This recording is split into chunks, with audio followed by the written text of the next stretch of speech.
گناہ کی خواہش یہ ویسے ہی دل میں ہوتی ہے. لوگ کہتے ہیں نا رمضان میں شیطان بند ہو جاتا ہے تو گناہ کیوں ہوتا ہے؟ تو گناہ کی جو خواہش ہے نا، یہ شیطان، بڑی پیاری بات کی علماء نے کہ شیطان کو اللہ نے حکم دیا تھا آدم علیہ السلام کو سجدہ کرو، شیطان نے نہیں کیا، تو شیطان کو کس شیطان نے ورگلایا تھا؟ کیا ہو گیا بھائی؟ شیطان کو کسی شیطان نے بولا تھا کہ سجدہ نہیں کرو، یہ مٹی سے بنا اور تمہاری ویلیو گر جائے گی، تم آنکھ سے بنے ہوئے، تم مٹی کو سجدہ کرو گے تو تمہاری ویلیو ختم ہو جائے گی. یہ پٹیاں کس نے بنائی تھی؟ کوئی اور شیطان تھوڑی تھا. شیطان کی اپنے ذات میں حسد اور جیلیسی. تو انسان دو وجہ سے گناہ کرتا ہے. ایک تو یہ کہ اس کے دل میں خواہشات پوری کرنے کی چاہت اللہ نے ویسے ہی رکھی ہے. بھائی فرشتوں میں خواہشات ہوتی ہیں؟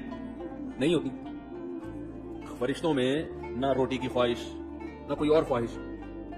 تو اللہ نے انسانوں میں رکھی ہوئی ہیں. روٹی بھی چاہیے، صحت بھی چاہیے، گھر بھی چاہیے، گاڑی بھی چاہیے، عزت بھی چاہیے، بہت ساری چیزیں چاہیے کر کے وہ ایک طویل فہرست بنائی ہوئی ہے اس میں. سر پہ بال بھی چاہیے، یہ بھی ضروری ہے. آج کل کے ہمیشہ سے چاہیے. لیکن میں ان لوگوں سے کہتا ہوں کہ جو سر کے بال کٹا کے یہ سمجھتے ہیں کہ ہم اللہ کو راضی کر رہے ہیں، کم از کم یہ الزام اللہ پہ مت لگاؤ. ٹھیک ہے نا؟ بال کٹائیں، بعض لوگوں پہ ٹرینڈ اچھی لگتی ہے لیکن اس کو سنت نہ سمجھیں.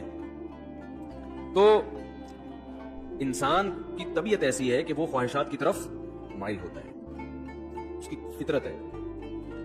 وہ تو شیطان نہ بھی کہے تو مائل ہوتا ہے. دیکھو جب روزہ رکھتے ہیں تو ہمارا پانی پینے کا دل چاہتا ہے کہ نہیں چاہتا ہے پیاس میں؟ تو یہ شیطان سمجھا رہا کہ پانی پیو. بولے نا بھائی، وہ تو میڈیکل سائنس یہی کہتی ہے کہ جب پیاس لگے گی تو پانی پینے کا دل جائے گا، تبھی تو روزے کا ثواب ملے گا. بھوک لگے گی تو روٹی کھانے کا دل جائے گا. ہاں، اب مسلمان یہ دیکھتا ہے بھائی اللہ کی طرف سے اجازت ہے تو کھا لو، اجازت نہیں ہے تو نہیں کھاؤ. اب روزہ ہے تو اللہ کی طرف سے اجازت نہیں ہے. اب رہا سوال یہ کہ جن اور شیاطین جب قید ہے، مطلب سرکش جو ہے، برے جو ہے، فتنے انگیز جو ہے، انسانوں کو تکلیف جو دیتے ہیں یا فتنے میں ڈال دیتے ہیں، عبادتوں سے دور کرتے ہیں، وہ تو قید ہے. تو سوال یہ کہ انسان پھر گناہ کیوں کرتے ہیں؟ ان کی لائف سٹائل کبھی کبھار ویسی رہتا ہے، یا رمضان میں بھی وہ گناہوں کو چھوڑتے نہیں.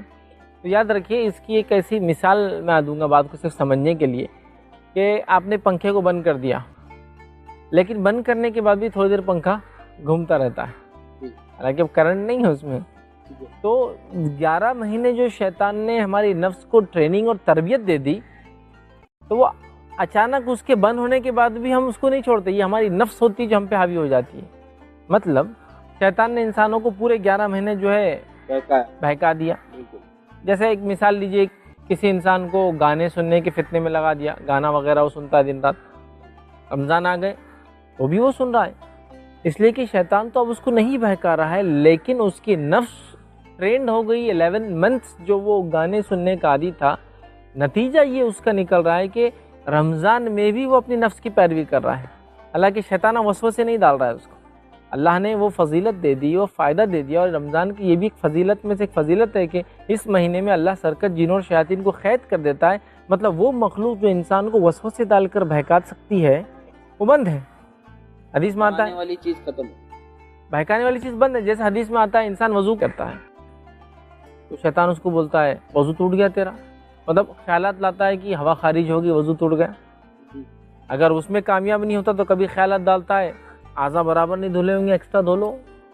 آدمی پریشان ہو کے ڈبل ٹپ مطلب 2-3 دن وضو کر رہا ہے. نماز کے لیے مسجد میں داخل ہوا اور اللہ اکبر کہنے کو ہے یا کہہ دیا، رکعت باندھنے سے پہلے ایک ایسا کام یاد دلا دیتا ہے جو بھول چکا تھا. اچانک ارے یہ کام باقی ہے نا. نماز کے اندر آ کے وسوسے ڈالتا اور بہکاتا ہے.